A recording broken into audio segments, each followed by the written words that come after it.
So here I am. Oh.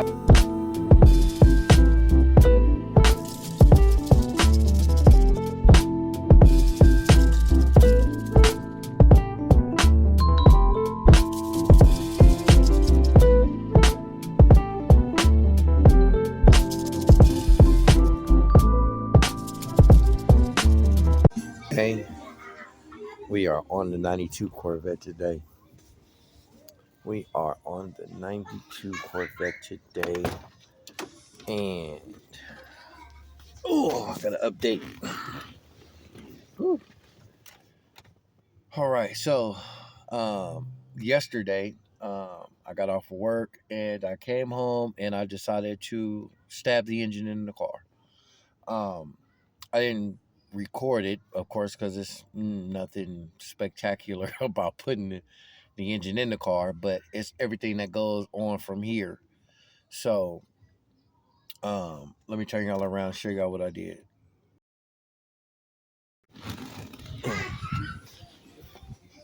All right, so again, engine's in,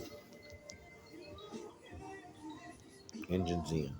Now, for some crazy reason, my motor mount studs are stripped up, and I can guarantee you they weren't like that when I pulled the engine out to take it back to the shop. I don't know what happened in translation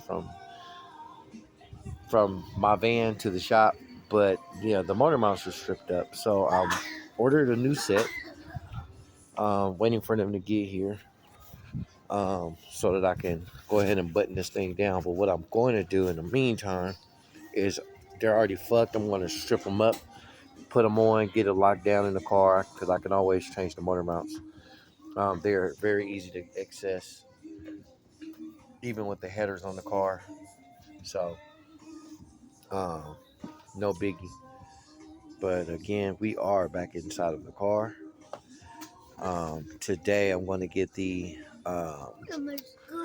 C-beam and the trans mount situated. I think that's going to be my task for the day. I'm still need to get a oil filter. Daddy, where's my scooter? Look by the door, son.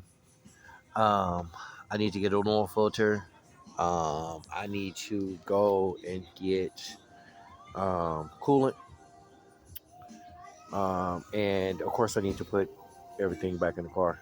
So there's nothing in the car right now. No radiator, no radiator. The bucket that the radiator sits in, all of that stuff is in the backyard. I need to grab and get it situated. My son is looking for his scooter, and he didn't look because it's right there. There you are, sir. So back to business. Yeah, I am going to get that situated today. I need to put this wheel back on, of course. I'm gonna lock those motor mounts down with just some screws to lock them down with, just for time being. Like I said, the studs are damaged, so they're just going to be in there just for mock-up purposes right now. And then so then I'll be hooking up the power steering and all that stuff and situating everything, trying to get everything in the car. I'm actually going to move this hose and go under the frame. What else am I going to get to today? I might stab the spark plugs in today. I might throw the headers on today. Just depends on how the weather turns out too. I don't know if it's going to be hot today, and if it starts to get too hot, I'm taking my ass in the house. And there's my panel I made. If you guys missed that in the last video, with my bus bars for my accessories. I need to run a power and a ground for that. What else do I need to do today? Probably gonna be it for today. Then following days, tomorrow or something like that, I need to put the bumper back on, get the radiator and stuff installed, and start prepping for this new first startup. So a lot of things going on. That big ass slate bar, that thing is huge. So yeah, so I'll cut y'all back on when I get under the car and start to mount this transmission. and get that orientation correct, and show y'all where I'm at. All right, I got the motor mouse locked down. I just loosened up the plates so I can adjust the motor because, of course, if you look, it is not straight, and I wanted to, straighten up when I put the transmission in, mount in the cross member. So loosen up the plates a little bit so they give them some slide room, and then I'll lock them back down when I finish.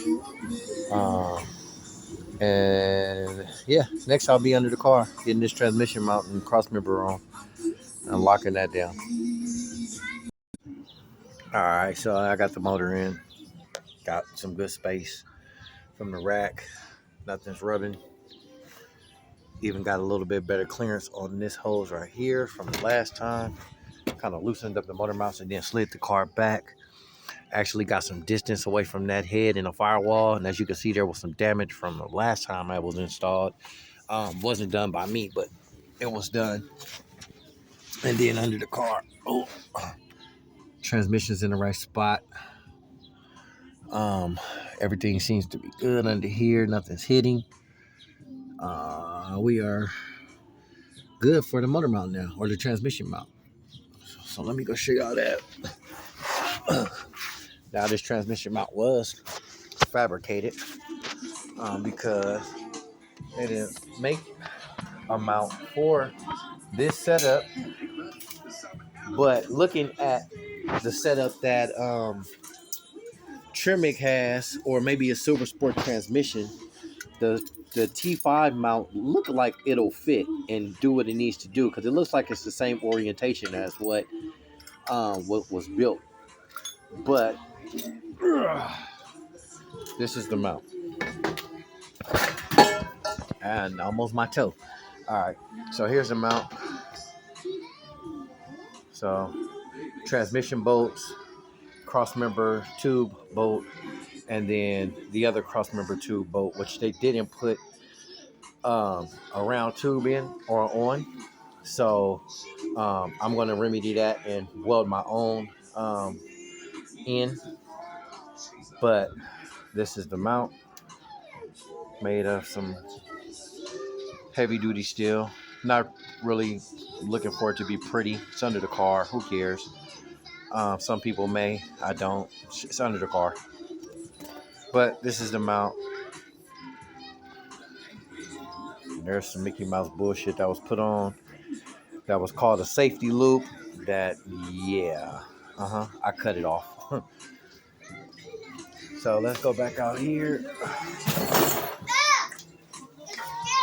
Oh, hush, boy. And we go back under the car. Oh, God. This is hard. Boy, oh, boy.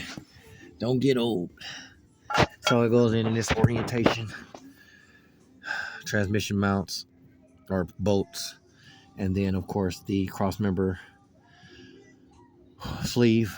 And, of course, goes right there. Transmission mount there. Then the sleeve for the cross member goes back here about.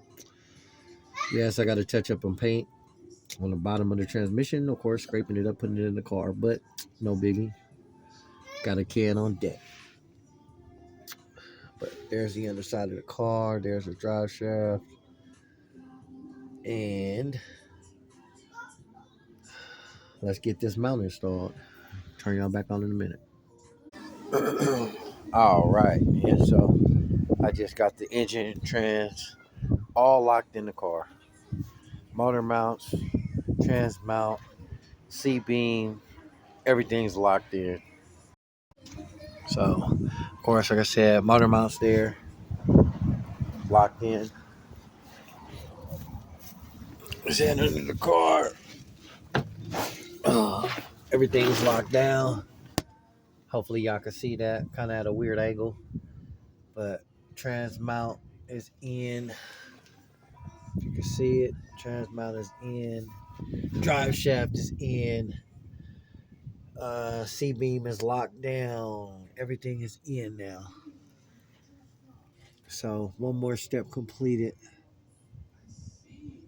And boom, and there you have it. So next step is going to be start plugging in sensors and starter wires and everything else to get ready for the rest of the installation. Hold on one second, guys. Whew. Yeah, my old ass is tired. I've been under this thing since about 8 o'clock this morning. It is now noon, and we are good to go. So, whew. So yeah, next I'm gonna be getting the car off the jack stands, and then start plugging in sensors and wires that are easy to get to with the intake off and all that kind of stuff. The headers off, blah blah blah. Then I'm gonna try to get the headers on today, which is easy. Actually, I should try to do that before I take it off the jack stands because the passenger side does have to go in from the bottom. So I'm gonna knock that out, and then once I get the headers on, I'll turn y'all back on and show y'all what I got. All right, so we got everything hooked back up. We got to put the intake on. I just ran the pump to try to see if there was old fuel in the tank. So there is minimal to none in the tank. So I just need to go get fresh fuel. I'm gonna throw the intake on in a second. I need to go get an oil filter, and then I can start plumbing everything else. But at this moment, everything appears to be good. Um, so yeah, we gonna keep on trucking with this. If I don't finish today, I'll finish tomorrow. And yeah, that'll be that. So we going.